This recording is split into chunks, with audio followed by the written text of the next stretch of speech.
Start करते हैं।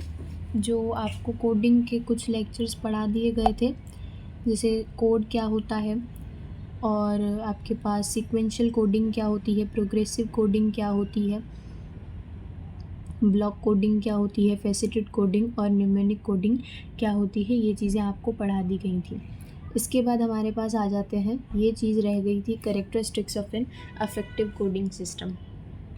देखो इसका मतलब क्या है कि अगर आपने कंपनी का कोड रखा है, कंपनी नहीं, कोई भी प्रोडक्ट है, आपने उसका कोड रखा है, किसी भी कंपनी का, किसी भी प्रोडक्ट का, किसी भी आइटम का कोई भी कोड रखा है, तो कुछ उस कोड के अंदर ये 5 चीज़ें ज़रूर होनी चाहिए। ये 5 चीज़ें आपके उस कोड के अंदर शामिल होनी चाहिए। पहली चीज़ जो आपके पास आती है वो होती है लॉजिक, वो होती है लॉजिकल होना चाहिए। आपका कोड बिल्कुल लॉजिकल हो। लॉजिकल होने का मकसद है based on an easy to understand. Logical का मकसद ये होता है कि वो अंडरस्टेबल हो, मतलब आप नॉर्मल, आपके पास कोई भी न्यू एम्प्लॉय आए, आप उसको वो चीज़ समझा सको। Based on to easy to understand structure to facilitate learning and application, मतलब आप सामने वाले को वो चीज़ लर्न करवा सको और एप्लीकेशन के लिए आपके पास बिल्कुल ईजी टू अंडरस्टैंड हो। तो इसको आप उस कोड को क्या बोलोगे? लॉजिकल बोलोगे। तो आपका कोड जो है वो लॉजिकल होना चाहिए, साथ ही साथ लर्निंग के अंदर हेल्प करे। उसके बाद है आपके पास कंसाइज। कंसाइज का मतलब होता है codes should be just long enough to hold the necessary details. इसका मकसद क्या है वो समझो। कंसाइज का मतलब होता है कि कोड आपका इतना तो होना चाहिए जिसके अंदर आप उस प्रोडक्ट की मोस्ट ऑफ द इंफॉर्मेशन दे दो। कैसे? देखो, मैं कहती हूँ आपके पास प्रोडक्ट है या कोई एम्प्लॉय है E02503। अब इसका मकसद क्या है? इतना बड़ा कोड देने का मकसद क्या? इस बात को समझो।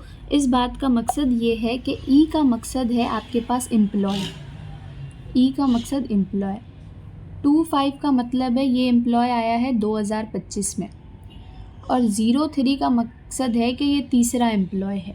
देखो, आपने किस चीज़ का यूज़ किया? आपने कोड्स का यूज़ किया, और कोड को आपने इतना कंसाइज रखा कि आपने एम्प्लॉय की सारी जो इन्फॉर्मेशन थी उस कोड के अंदर दे दी।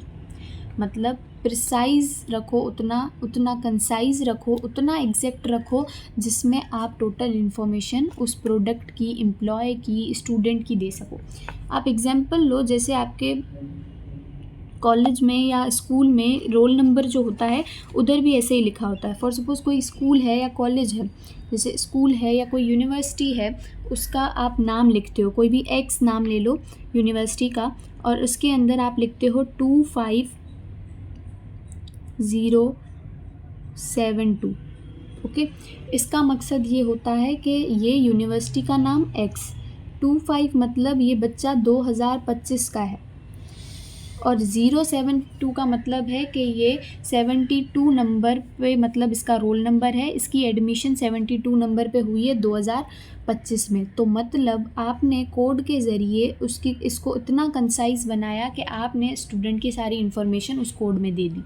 कोड इतना ही बड़ा हो जिसमें मेजर ऑफ द इन्फॉर्मेशन आ जाए। कंसिस्टेंट होना चाहिए का मकसद क्या है? कंसिस्टेंट का मतलब है code structure should be consistently applied across the organisation. ये चीज़ मैंने आपको पहले ही बताई थी। देखो, अगर आप बैग्स को बी से रिप्रेजेंट कर रहे हो तो B1 B2, ऐसा नहीं है आपकी कंपनी ने तीसरा बैग खरीदा, उसको नाम दे दिया C2, फिर नाम दे दिया E2। फॉर सपोज आपके पास कोई एम्प्लॉय है, एम्प्लॉय आता है, हम एम्प्लॉय को ई से रिप्रेजेंट करते हैं। सही है, कोई एम्प्लॉय आता है, सर ई नहीं रखना, ई ये मेरा फेवरेट अल्फ़ाबेट नहीं है, आप इसको ए कर दो। तो आप ये नहीं कर सकते, क्योंकि आपका कोड कंसिस्टेंट होना चाहिए। अगर आपने एक एम्प्लॉय को ई से शो किया है तो आप दूसरे को भी ई से ही शो करोगे, ना कि उसकी फरमाइश के हिसाब से ए से शो करोगे। तो इसका मतलब है कि कोड का कंसिस्टेंट होना भी ज़रूरी है। कंसिस्टेंसी होनी कोड में भी ज़रूरी है। The code structure should be consistently applied across the organisation. Haphazards code application must be avoided. मतलब आप देखो, कोई भी मतलब आप देखो B1 को आप B2 में नहीं डाल, B1 और B2 को आप C2 में नहीं डाल सकते, चेयर की क्लासिफिकेशन में नहीं डाल सकते। तो कोड का कंसिस्टेंट होना ज़रूरी है। देखो कोड का यूनिक होना, ये मैंने आपको फर्स्ट वीडियो के अंदर ही बता दिया था कि कोड का यूनिक होना ज़रूरी क्यों है। मैं कोड को यूनिक रखती हूँ। मैंने एक प्रोडक्ट को नाम दिया B1, दूसरे को नाम भी दे दिया B1। सही है। अब देखो क्या होता है, जब मैं किसी एम्प्लॉय को बोलती हूँ मुझे B1 प्रोडक्ट दिखाओ, तो वो जाता है और वो कहता है B1 नाम से तो 2 प्रोडक्ट हैं, कौन सा दिखाऊं। तो कन्फ्यूजन हो गया। कन्फ्यूजन की वजह से ही तो आपने कोड्स रखे थे। तो फ़ायदा क्या अगर आप अपने कोड को यूनिक ही ना रखो तो। सही है। तो अब देखो अगर मैं इसको B2 कर दूं तो वो डायरेक्टली B1 ले आएगा। तो मतलब हर एक प्रोडक्ट का एक ही कोड होना चाहिए, और जो एक प्रोडक्ट का कोड है वो दूसरे प्रोडक्ट का कोड नहीं होना चाहिए। Each code should be unique and applicable only to a specific item, only to a specific item. पांचवा इसका जो है वो है एक्सपेंडेबल। कोड आपका जो है वो एक्सपेंडेबल होना चाहिए। एक्सपेंडेबल का मतलब है the coding system should have sufficient room for expansion and additional details. Codes created should have adequate characteristics to contain the necessary information. Expandable का मतलब देखो, आप देखो मैंने आपको टाइप्स पढ़ाए थे, सीक्वेंशियल पढ़ाया था। सीक्वेंशियल क्या होता है, 1 2 3, ये कोड आपके पास चलता ही जाएगा। आप जब तक आपके पास जितने एम्प्लॉयज़ आते जाएंगे, आप उसको अगर सीक्वेंशियल कोडिंग दे रहे हो तो ये चलता जाएगा, क्योंकि काउंटिंग तो कभी ख़त्म होगी ही नहीं ना, तो ये तो चलता जाएगा। तो सीक्वेंशियल कोड एक्सपेंडेबल है। वहीं में मैंने ब्लॉक सेट किए हैं 1 to 100, मैंने ब्लॉक सेट कर दिए हैं 1 to 100। सही है। तो अब क्या होगा वो देखो, मेरे पास 100 एम्प्लॉयज़ हो गए। अब 101 वाला एम्प्लॉय आता है और मेरा कोड तो एक्सपेंडेबल है ही नहीं, मैं उसको कैसे रखूँगी, उसको क्या कोड दूँगी।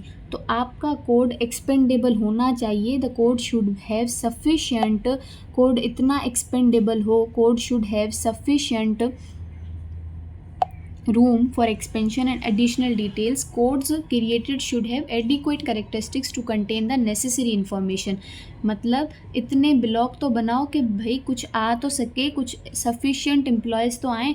तो इससे अच्छा है सीक्वेंशियल जो होता है आपके पास ज़्यादा एक्सपेंडेबल होता है, आप उसको एक्सपेंड कर सकते हो।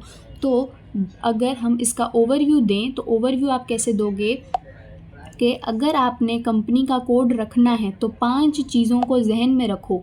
लॉजिकल होना चाहिए, मतलब समझ में आए। कंसाइज होना चाहिए, सारी इन्फॉर्मेशन आ जाए। कंसिस्टेंट होना चाहिए, मतलब हर बार उस नंबर से या उस नेम से ही शुरू करो क्लास को। यूनिक होना चाहिए, मतलब एक प्रोडक्ट का कोड आप दूसरे प्रोडक्ट को नहीं दे सकते। एक्सपेंडेबल होना चाहिए, मतलब इतना हो कि आप मेजर क्वांटिटी को तो कवर कर सको। सही है। नेक्स्ट हम आते हैं एडवांटेजेस पे। एडवांटेजेस के बाद आपको प्रैक्टिस क्वेश्चंस की एक अलग क्लास दी जाएगी। इसके बाद आपके पास है एडवांटेजेस। एडवांटेजेस क्या हैं आपके पास कोडिंग के? Data entry is more efficient as codes are shorter than narrative text and quicker to enter. मैं आपको एक क्वेश्चन पूछती हूँ। मैंने आपको बोला कि जैसे आप कोई भी कंपनी खोलते हो तो आपके पास हर प्रोडक्ट की लिस्ट बनी होती है कंप्यूटर के अंदर।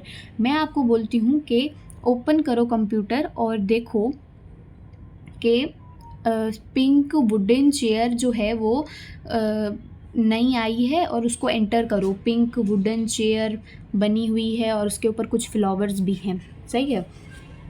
जब आप उसको एंटर करने बैठोगे तो आपको टाइम लगेगा। सही है। और वहीं अगर मैं आपको कह दूं 20013 नया प्रोडक्ट का कोड है, ये एंटर करो। अब आप मुझे बताओ आपको टाइम कम किस में लगेगा? ऑब्वियस सी बात है, आपको इसमें कम टाइम लगेगा कोड को एंटर करने में। तो अगर आपको शॉर्टर कोड लगाओगे तो आपका टाइम सेव होगा, बल्कि अगर आप नैरेटिव टेक्स्ट लिखोगे टाइम तो ज़्यादा जाएगा और आप जल्दी एंटर कर दोगे जितना ही आप छोटा कोड लगाओगे। सही है। इसके बाद इसका दूसरा एडवांटेज क्या होता है? After transaction have been input. देखो जब मैंने उसको 20013 लिखवा दिया कंप्यूटर के अंदर, सही है, कि फ्लावर वाली चेयर है, वुड की है, पिंक कलर की है, वो मैंने उसको लिखवा दिया। After transaction have been input into the system, codes can be use to search, distinguish and extract information, making analysis easier. अब मैं उसको फिर से बोलती हूँ कि देखो 20013 वाली जो चीज़ मैं लाई थी उसके कितने पीसेस बचे हैं। तो मैं उसको बोलती हूँ तुम सर्च करो वुडन पीस, ये तो टाइम लगता ना, एक टाइम लगता उसको लिस्ट लेने में। लेकिन मैंने क्या किया, पहले ही उससे जब कोड में एंट्री करवा दी थी तो मुझे बिल्कुल भी टाइम नहीं लगा। तो इसका मकसद है जब आपके पास कोड में एंट्री थी तो आपको फ़र्क सर्च करने में बिल्कुल भी टाइम नहीं लगा, एनालिसिस ईजी हो गई। Staff become familiar with code frequently use, देखो इसका मकसद है practice makes a man perfect की एग्जांपल लो। जैसे ही फॉर सपोज़ आप कोई भी नंबर को, अगर मैं आपको रोज़ सुबह को उठकर बोलूँ 20 20 20 20 तो आपको ये नंबर डेली याद हो जाएगा। तो इसका मकसद है, फॉर सपोज़ आपकी बर्थडे है, हर ईयर आती है जिसकी वजह से आपको अपनी बर्थ डेट याद होती है। तो जैसे ही स्टाफ कंपनी में जितना ज़्यादा पुराना स्टाफ होगा उसको उतने ही कोड्स याद होंगे। जैसे कभी आप किसी पुरानी शॉप पे जाओ, वो डायरेक्टली 001 आप बोलोगे ना, वो डायरेक्टली प्रोडक्ट दे देगा आपको।